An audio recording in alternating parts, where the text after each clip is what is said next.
अस्सलामुअलैकुम। तो आज की इस वीडियो में हम देखने वाले हैं उर्दू पेडागॉजी, जो कि है आपकी पार्ट नंबर 6 है ये। और इससे प्रीवियस वीडियो जो थी हमारी वो थी हमें लिखना सीखने का तरीका। तो उसी तरीके से आज की जो वीडियो है वो है दूसरी ज़बान की आमोजिश के मराहिल। अब आमोजिश का मतलब आपको पता है, आमोजिश का मतलब होता है लर्निंग। अब एक चीज़ और कि मैंने आपको बताई थी कि ज़बान की जो होती है, ज़बान सीखने के मैंने दो सूरतें देखी थी हमने। एक था रस्मी तरीका और एक था गैर रस्मी। तो यहाँ पर जो आप देखेंगे रस्मी तरीका, यानी जिसे आप फ़ितरी भी कह सकते हैं, फ़ितरी तरीका भी उसे आप कह सकते हैं। तो फ़ितरी तरीके में बच्चा जो होता है, यानी जो आपका इक्तिसाबी अमल है, बच्चे को कहीं बाहर जाना नहीं है, कहीं पर जो आसपास के माहौल से, अपने घर के इन्वायरमेंट से, माहौल से वो क्या करता है, पहली ज़बान को सीख जाता है। और पहली ज़बान ही उसकी क्या होती है, उसकी मादरी ज़बान होती है। तो ये बात हुई थी। अब यहाँ पर हम आ जाते हैं रस्मी तरीका। रस्मी तरीके का मतलब होता है जब आपको दूसरी ज़बान सीखने के लिए आपको अपने घर से बाहर, यानी स्कूल, कॉलेजेस और मदरसा या फिर किताबों का या कवायद का जब आप इस्तेमाल करते हैं सिस्टमेटिक तरीके से, तो वो किस में आ जाता है, रस्मी तरीके में आता है। यहाँ पर मैंने मेंशन भी किया है, मदरसा हो गए, आपको उस्ताद की ज़रूरत पड़ेगी क्योंकि उस्ताद आपको क्या करेंगे, गाइड करेंगे। ओके, तो यहाँ पर रस्मी तरीके के 5 मराहिल होते हैं। वो मराहिल हम देख लेते हैं। पहला मराहिल होता है खामोश या तहसीली मरहला, और नेक्स्ट जो होता है इब्तदाई तैयारी, तकरीर की इब्तदा, इब्तदाई रवानी एंड रवानी। ये 5 मराहिल होती हैं जो कि आपको याद रखना है, 5 मराहिल।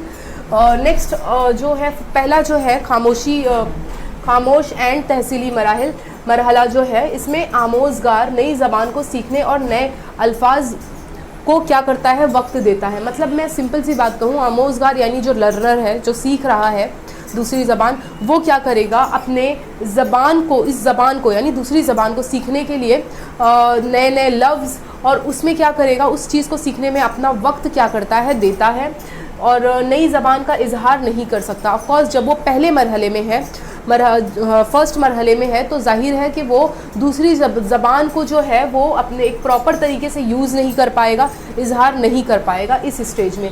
सेकंड आता है इब्तदाई तैयारी। इब्तदाई तैयारी क्या होती है, अल्फाज को सीखने के साथ कुछ अल्फाज और मुहावरे की अदागी भी कर सकता है जो पिछले सीखे हुए अल्फाज में मिलकर बनते हैं। देखिए यहाँ पर ये बताया जा रहा है ना कि दूसरे मरहले में क्या होने वाला है कि जो अल्फाज सीखने के साथ साथ कुछ अल्फाज और मुहावरे जो है बच्चों को आना स्टार्ट हो जाते हैं। क्योंकि बच्चा जब भी स्कूल में जाता है तो उसके पास थोड़ी बहुत अल्फाज के जो होते हैं ज़ख़ीरे होते हैं ऑलरेडी।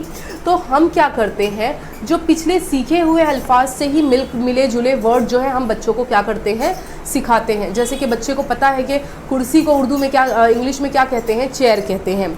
तो उस हिसाब से हम उसको क्या करते हैं, थोड़े थोड़े सेंटेंस बनाना बताते हैं, क्योंकि बच्चे को पता है कि इसको इंग्लिश में क्या कहते हैं।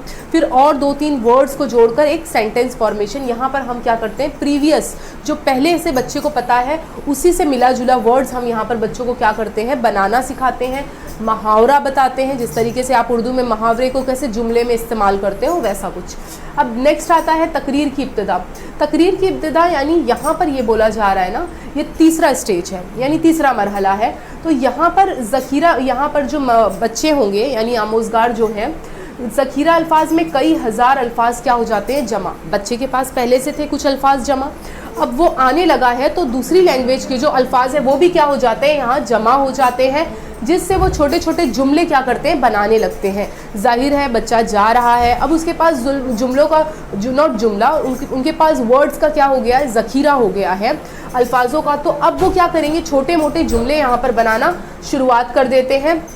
यानी कि जुमला बनाना स्टार्ट कर दिया बच्चों ने, यानी कि वो कहीं ना कहीं दूसरी ज़ुबान से क्या करने लगे हैं, जुड़ने लगता है, दूसरी ज़बान से अवेयर होने लगता है, जुड़ने लगता है वो।